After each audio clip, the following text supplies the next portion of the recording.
never thought betrayal could taste this bitter. At 31, I walked into that restaurant believing I was finally accepted back into my family. Instead, I was laughed at, shoved aside, and told, "This table is for family, not you." My chest burned with humiliation, but I stayed silent, watching, memorizing every cruel smile. Then fate placed a $2,500 bill in front of them. Their faces turned pale, their laughter died, and for the first time, they realized I wasn't the weak girl they thought. I was the storm they had created, and I was ready to strike.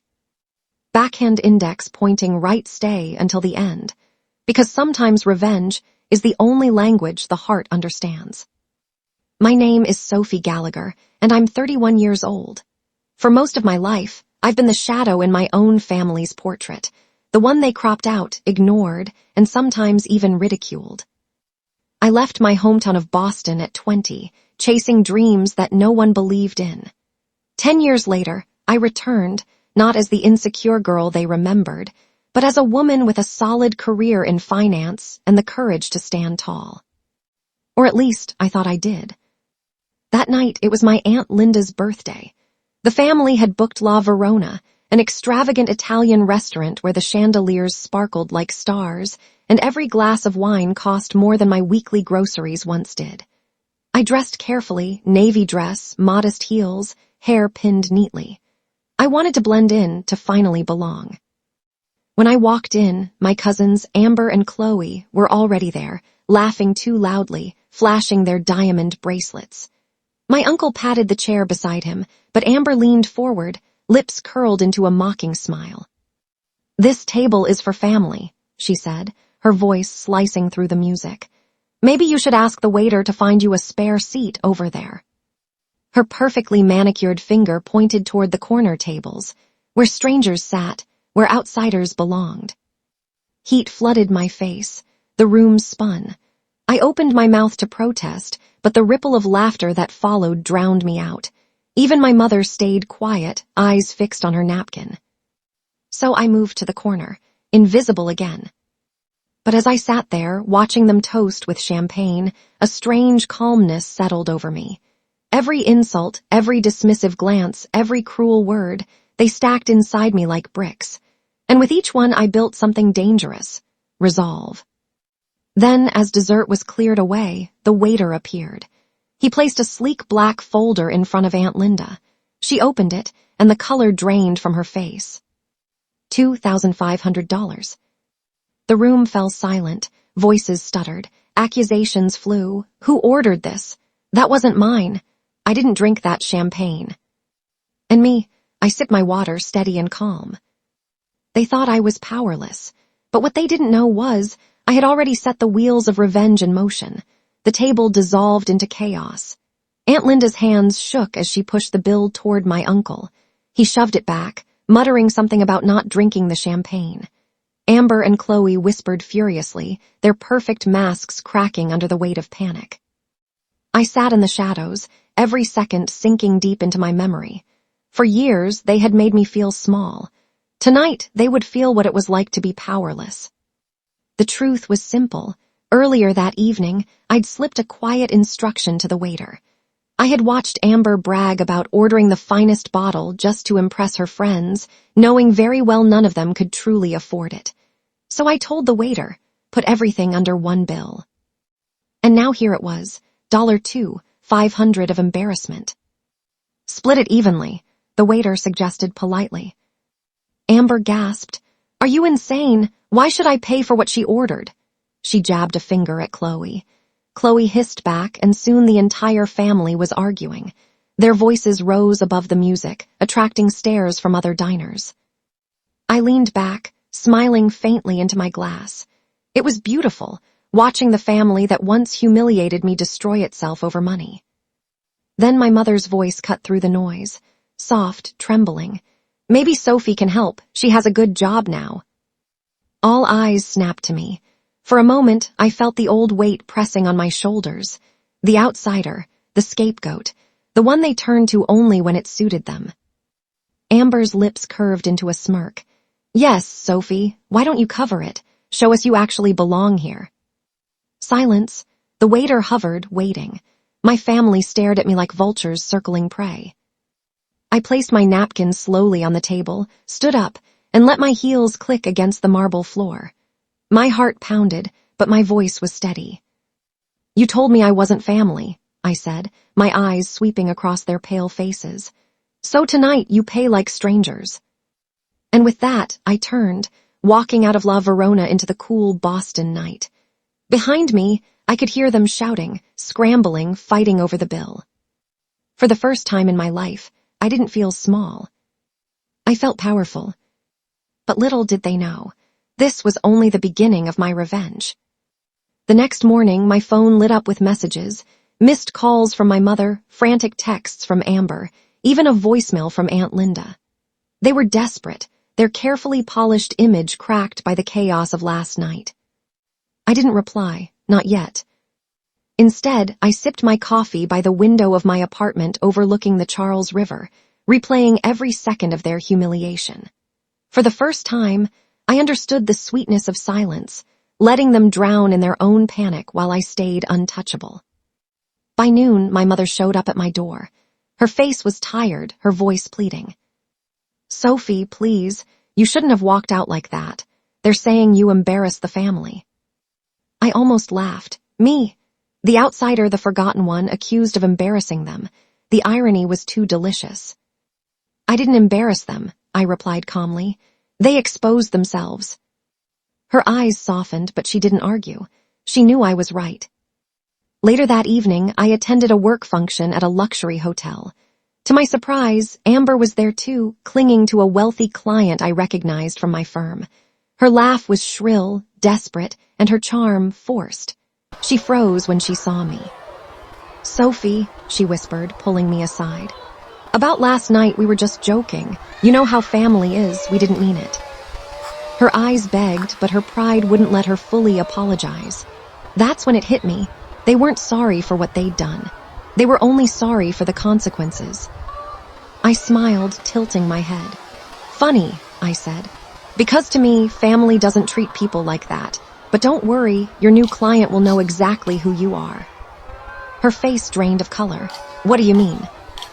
I leaned closer, lowering my voice. "Reputation is fragile, Amber. One crack and it all comes crashing down." Her lips parted, but no words came. She knew I had the power. As I walked away, heels clicking across the marble, I felt it again, that surge of power, that intoxicating rush of control. Last night was revenge. Tonight was only a warning. And tomorrow they'd learn what it truly meant to betray me. The night after the confrontation at the hotel, I couldn't sleep. The city outside buzzed with life, but inside my apartment, silence pressed against the walls. My mind replayed Amber's pale face, the fear in her eyes when I hinted at her reputation. It wasn't enough, not yet. I wanted them to feel the same isolation I had endured for years, when they whispered about me at family gatherings, when they treated me as if I were a stain they couldn't scrub away. The next step of my plan began with information. In finance, numbers tell stories and secrets live in ledgers. I had access to more than they realized. A quiet search through public records revealed Amber's business debts, Chloe's overdue credit cards, and Uncle Daniel's shady investments. They had built their lives on appearances, sparkling dresses, weekend getaways, Instagram-perfect dinners. But beneath the surface, everything was rotting. At Sunday lunch, my mother begged me again to make peace. She said, "Sophie, blood is thicker than water. Don't destroy the family." I looked at her gently. "They destroyed it long ago. I'm only showing the cracks." Later that evening, I crafted a series of anonymous emails. Each message contained just enough truth to make them panic. A bank notice here, a hint of tax investigation there. Nothing illegal, nothing traceable back to me. Just the right whispers in the right inboxes. By Monday, my phone was flooded again. Amber screaming about her client pulling out of a deal. Chloe ranting about her credit limit being frozen. Uncle Daniel cursing about an audit. And I sat there, calm, sipping tea. It wasn't the money, it was control. For once, I wasn't the outsider waiting to be accepted. I was the hand pulling strings behind the curtain. That night, Amber showed up outside my apartment, tears smudging her mascara. She pounded on my door, shouting, "What did you do?" I didn't answer. I just stood behind the curtains, watching her unravel. For years, they made me invisible. Now, they couldn't escape seeing me everywhere. And deep inside, I knew this was still only the middle of the storm. By the end of that week, their world was crumbling faster than I expected. Amber's clients were pulling away, whispers of unreliable circling around her name. Chloe's credit issues had gone public enough that even her friends stopped asking her out to expensive brunches. Uncle Daniel was on the verge of losing an entire investment project. They were drowning, and they didn't even know I was the tide pulling them under. On Friday evening, my mother called again. Her voice cracked as she said, "Sophie, please, they're falling apart. Can't you stop this? They're family." I closed my eyes, letting her words sink in. Part of me longed to stop, to forgive, to release the anger I had carried for so long. But then, like a knife twisting, I remembered Amber's voice at La Verona. "This table is for family, not you." They had drawn the line that night. I was simply finishing the picture. That weekend, I decided to strike harder. At Aunt Linda's house, where the family gathered to fix things, I walked in uninvited. The room froze. Amber's eyes widened. Chloe shrank back. Uncle Daniel glared. I set a folder down on the table. "These," I said calmly, "are copies of your debts, your unpaid bills, your business failures. Do you know how easy it would be for these to reach the wrong hands?" Amber trembled. "You wouldn't dare." I leaned closer, my voice steady but cold. "I already did. That's why your world is falling apart." The silence that followed was deafening. My mother's hand covered her mouth. Aunt Linda slumped back in her chair. For the first time in my life, every single one of them looked at me, not with dismissal, not with mockery, but with fear. And in that moment, I realized something powerful. Revenge wasn't about money or exposure. It was about balance. They had stolen my dignity, my place, my worth. Now I was stealing theirs. I picked up the folder, tucked it back into my bag, and headed toward the door. "This isn't over," I said, turning my head just enough for them to hear. "The storm hasn't even peaked yet." Their faces blurred in my memory as I stepped into the night. For the first time, they knew what it meant to live in the shadow of fear. And for the first time, I wasn't the one standing alone in the dark. The night was unusually quiet. Ethan could feel the weight of silence pressing against his chest as he drove toward the outskirts of town. The anonymous message he had received earlier still echoed in his mind. "If you want the truth, meet me where the old factory stands. Midnight, come alone." Every instinct told him it was a trap, but his thirst for answers was stronger than his fear.